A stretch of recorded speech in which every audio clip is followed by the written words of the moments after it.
Vì muốn tự cầu kiếm đạo, Long Nhi bái biệt Long Tụ, Phụng Vũ một mình lặn lội đến mà Đà Lan Nhược Lần tìm thân thế. Trên đường đi ngang qua một rừng trúc và bị một nơi hấp hồn, nơi đó có tên gọi là Kiếm Thôn. Long Nhi lập tức đi lên, ngay cuối con đường cậu ta gặp một pho tượng nhìn sinh động như thật, đây chính là Kiếm Thánh. Phong thái người này thật là phi phàm, nhìn ông ta sao ta thấy quen quá. Hoan nghênh quý khách đến với Kiếm Thôn. Tại Hạ Du Viên Tử chuyên chào đón du khách đến thăm viếng Kiếm Thôn, giờ đây tôi sẽ dẫn quý khách đi tham quan di tích của Kiếm Thánh lúc sinh tiền. Muốn tham quan Kiếm Thôn, trước tiên quý khách phải hít thở một hơi thật sâu, bởi vì Kiếm Thánh từng sống ở thôn này nên kiếm khí ở đây rất thịnh, người tập kiếm hít được càng nhiều thì càng có lợi. Mua kiếm đi công tử ơi, đây là kiếm gì? Đây là Tuyệt Thế Thần Binh Vô Song Thần Kiếm, là Vô Song Thần Kiếm thật ư? Không, thanh kiếm này chỉ là đồ phục chế thôi. Bên kia còn nhiều công tử tha hồ lựa chọn, sao có nhiều đồ phục chế thế? Long Nhi mới lần đầu đi ra ngoài nên chưa biết đến các dịch vụ ăn theo của ngành công nghiệp không khói vậy nên rất bỡ ngỡ. Chỉ là đồ lưu niệm mua chơi chơi, tôi không thích dùng đồ giả, cũng không sao nhưng cậu sẽ tiếc và hối hận đó.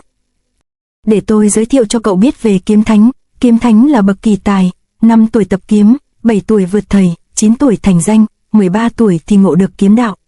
Kiếm Thánh chưa hề thất bại, có điều ông ta chỉ xem vô danh là đối thủ cả đời. Hai người này bí mật giao chiến nên thắng thua giấu không cho ai biết.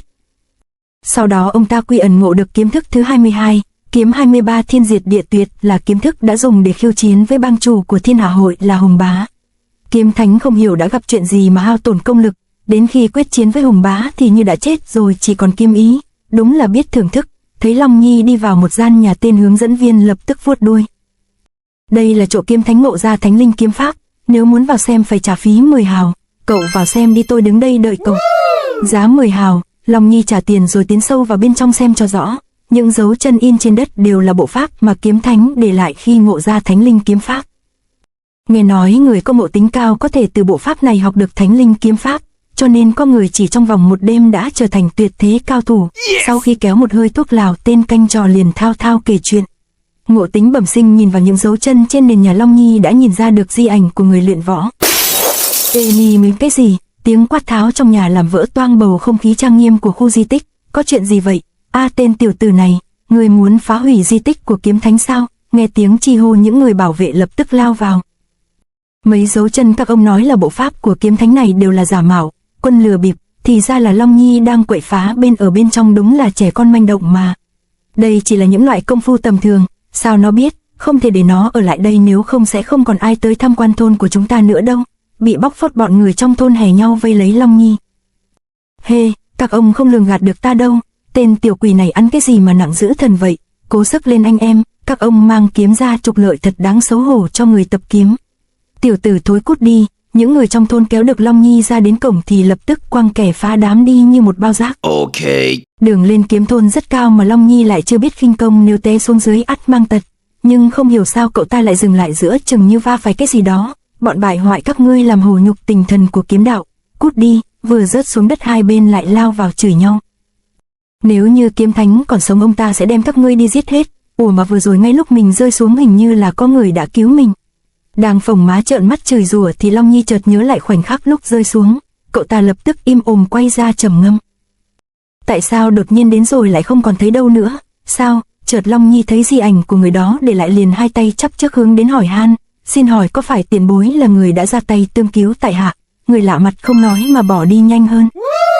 Tiền bối khoan đi đã. Thấy người này có biểu hiện lạ, Long Nhi bất giác đuổi theo. Khinh công của người này giỏi thật. Người này muốn bỏ xa mình dễ như trở bàn tay, cớ sao luôn giữ một khoảng cách an toàn, xem ra là muốn mình đi theo, phần vì tò mò phần vì dễ bị dụ. Long Nhi cứ thế đuổi theo người lạ mặt. Bất ngờ cậu ta tỏ ra hoảng hốt, thì ra đang tung tăng chân sáo thì trước mặt bỗng xuất hiện một hạo kiếm khí vô cùng lăng lệ như chớp lao về phía mình. Tiêu ta rồi, không kịp né tránh, hạo kiếm này đã đâm thẳng xuyên thủng qua người của Long Nhi. Nhưng khi định thần nhìn lại thì hóa ra chỉ là ảo ảnh. Ô, ở đây rốt cuộc là đâu vậy? Sao lại có cả một khoảng rừng trúc bị chém đứt? Là lâm tặc làm sao? Ở đây không những đáng sợ mà còn khiến người ta có một cảm giác máu huyết trong người sôi trào. Đúng rồi, nơi này có kiếm khí vô cùng mãnh liệt. Bất giác Long Nhi cảm nhiễm, như nhìn thấy có người đang xuất chiêu rồi tự dưng cũng đưa tay lên làm theo như con rối. Chiêu này là đâm, chiêu này là tước, toàn bộ thân trúc ở đây đều có vết chém của kiếm. Tay chân múa may một hồi, Long Nhi nhận ra đây đều là những kiếm pháp cao siêu thần diệu. Vết chém này xem ra đã từ rất lâu, nhưng sau khi bị chém những cây trúc này đều không thể tái sinh được nữa. Đây phải chăng là một loại kiếm pháp chẳng thể cho lưu tồn sự sống, thật là bá đạo quá đi. Đã gặp được kiếm pháp hay như vậy tại sao mình không thử nhỉ? Nghĩ rồi Long Nhi lại tiếp tục múa may quay cuồng như lên đồng. Thật không ngờ tiểu tử chỉ với những cây trúc gãy này mà đã nắm bắt được các chiêu thức, giỏi thật đấy. Chủ nhân cố ý dẫn dụ nó tới nơi đây phải chăng đã sớm biết nó có sức lĩnh ngộ kiếm sao? Tiểu tử này khinh công thân pháp chỉ có 5 phần giống với Phụng Vũ, chủ nhân người dựa vào đâu mà khẳng định nó là con của Phụng Vũ? Ta dựa ở mắt của nó, 10 năm trước ta đã từng gặp qua nó rồi.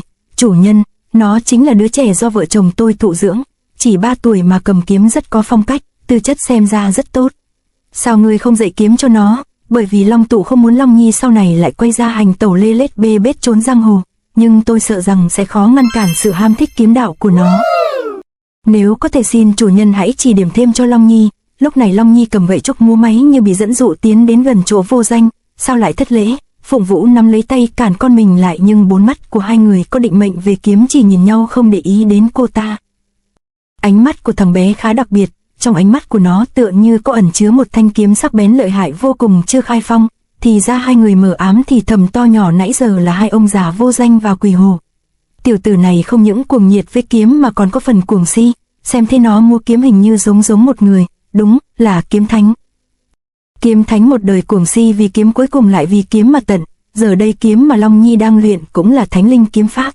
Nó không những luyện thành kiếm thứ 21 mà còn có thể cả kiếm thức thứ 22 và 23, mà cũng e rằng nó còn bước lên đường của kiếm thánh. Chủ nhân bằng mọi giá phải dẫn nó đi theo con đường đúng đắn. Đúng vậy, chúng ta phải cố gắng hết sức thôi.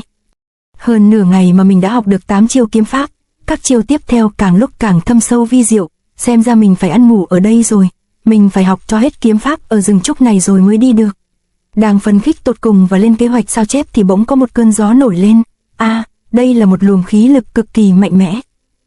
Phát hiện sự lạ, Long Nhi lập tức lui người ra sau, nhưng một hạo kiếm không biết từ đâu mà ra lại từ trên trời lao thẳng xuống. Kiếm này đến nhanh và mạnh, ta không nên đỡ liều, lộn người lên không. Long Nhi dùng chân đạp thanh kiếm rồi mượn lực thoát ra sau.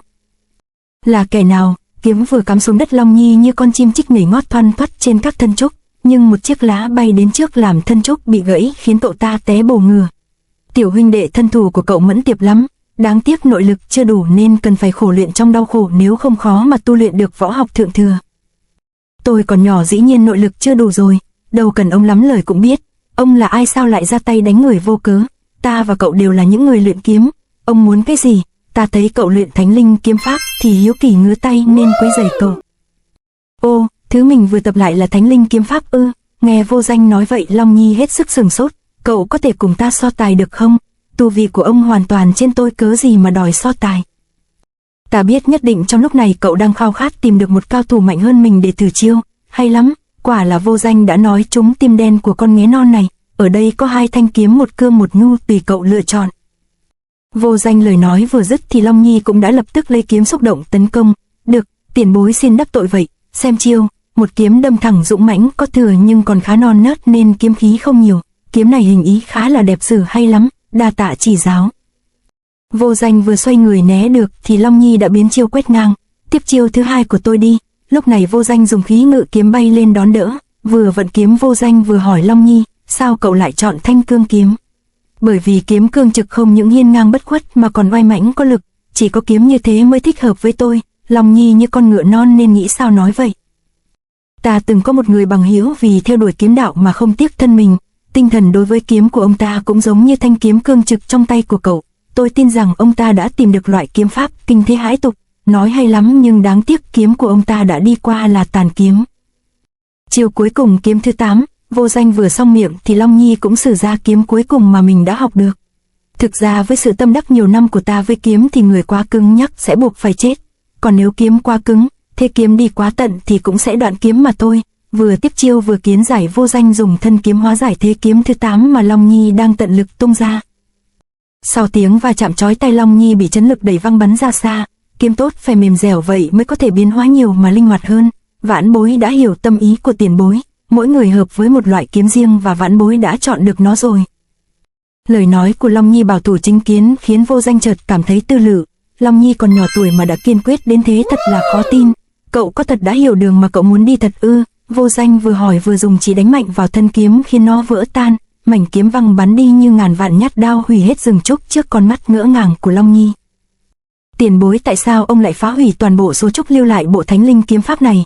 Long Nhi nhìn thấy kiếm phổ bị hủy thì vô cùng tiếc rẻ. Ta nghĩ con đường mà kiếm thánh đã đi không phải là dành cho cậu.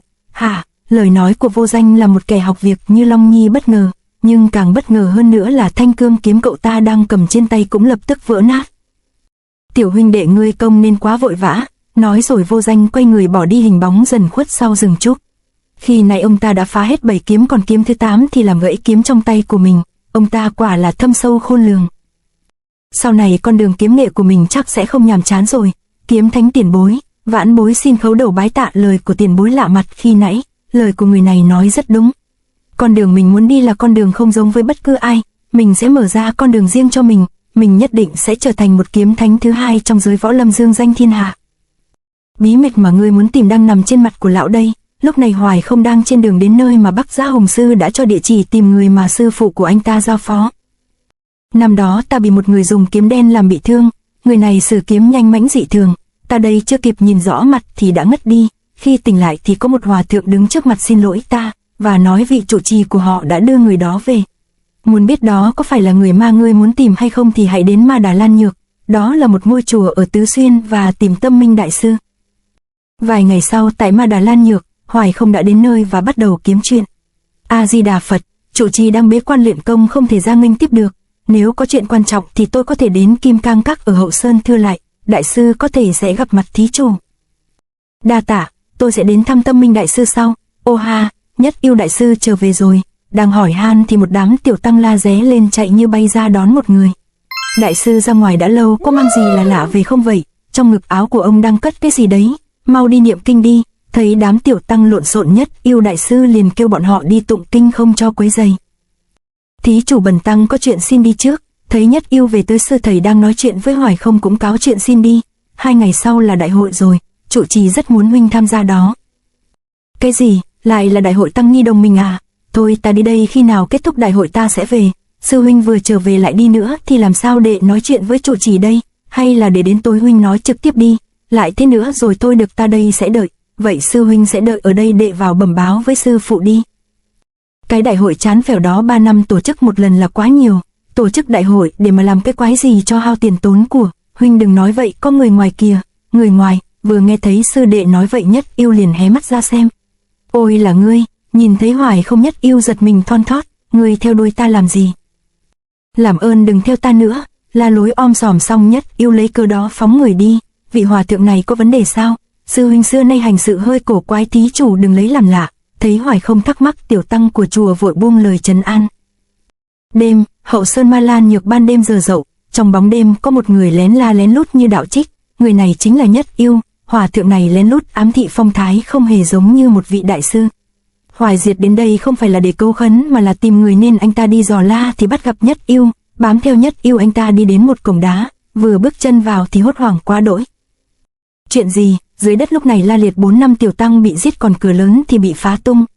Chẳng lẽ kẻ đến là vị đại sư ấy? Hoài không vội vã chạy sâu vào trong tầm thất thì thấy một người nằm chết phơi thây.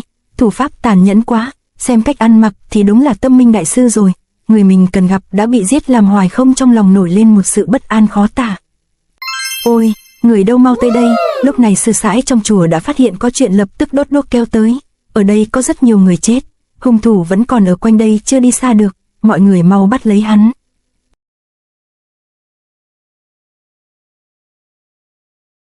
To be continued.